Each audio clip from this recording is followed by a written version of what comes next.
Hi hello ಎಲ್ಲರಿಗೂ ನಮಸ್ಕಾರ. ಟೆಳೆ ಅಕಾಡೆಮಿಗೆ ಸ್ವಾಗತ. ನಾವು ಇವತ್ತು ಏನಂತ ಕೇಳಿದ್ರೆ ದ್ವಿತೀಯ ಪಿ ಯು ಸಿದ ದ್ವಿತೀಯ ಪಿ ಯು ಸಿಯ ನಾಳೆ ಇರೋದರಿಂದ ಅದರ ಎಕ್ಸಾಮ್ದ ಕೆಲವೊಂದಿಷ್ಟು ವಿಚಾರಗಳನ್ನು ನಾವು ಇವತ್ತು ಡಿಸ್ಕಷನ್ ಮಾಡೋಣ.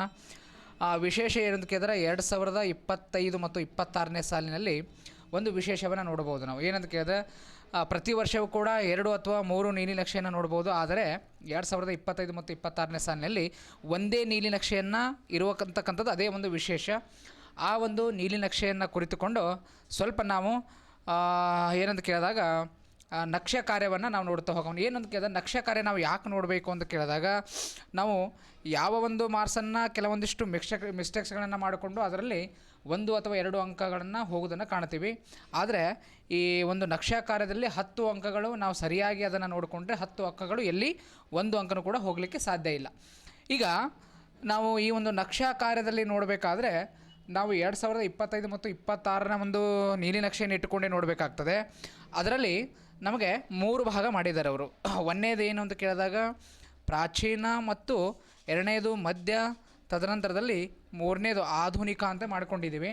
ಅದರಲ್ಲಿ ನಮಗೆ ಆ ನೀಲಿನಕ್ಷೆದ ಕಾರ್ಯರ ರೂಪದಲ್ಲಿ ನಾವು ನೋಡ್ತಾ ಹೋದಾಗ ಪ್ರಾಚೀನದಲ್ಲಿ 2 ಸ್ಥಳಗಳು, ಮಧ್ಯದಲ್ಲಿ 1 ಸ್ಥಳ, ಆಮೇಲೆ ಆಧುನಿಕದಲ್ಲಿ 2 ಸ್ಥಳಗಳನ್ನು ಗುರುತಿಸ್ರಿ ಅಂಥೇಳಿ ನಾವು ನೋಡ್ತೀವಿ.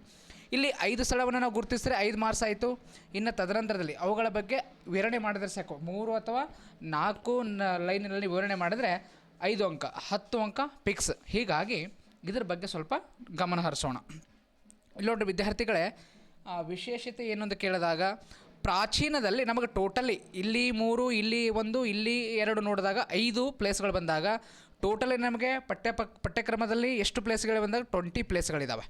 ಆ 20 ಪ್ಲೇಸ್ನಲ್ಲಿ ನೀಲಿನಕ್ಷೆಯಲ್ಲಿ ಏನು ಮಾಡೋಣ, ಪ್ರಾಚೀನದಿಂದ ಮೊದಲಿಗೆ ಬರ್ತಿತ್ತು ನಮಗೆ ಹರಪ್ಪವನ್ನು ಗುರುತಿಸ್ರಿ ಅಂತ ಬರ್ತಿತ್ತು. ಆದರೆ ಈಗಿನ ನೀಲಿನಕ್ಷೆ ನೋಡಿದಾಗ ಹರಪ್ಪವನ್ನು ಕ್ಯಾನ್ಸಲ್ ಮಾಡಲಾಗಿದೆ. ನೀಲಿನಕ್ಷೆದ ಪ್ರಕಾರ ಅದನ್ನು ನೀವು ಬಿಟ್ಟುಬಿಡಿ, ಟೋಟಲಾಗಿ ಬಿಟ್ಟುಬಿಡಿ.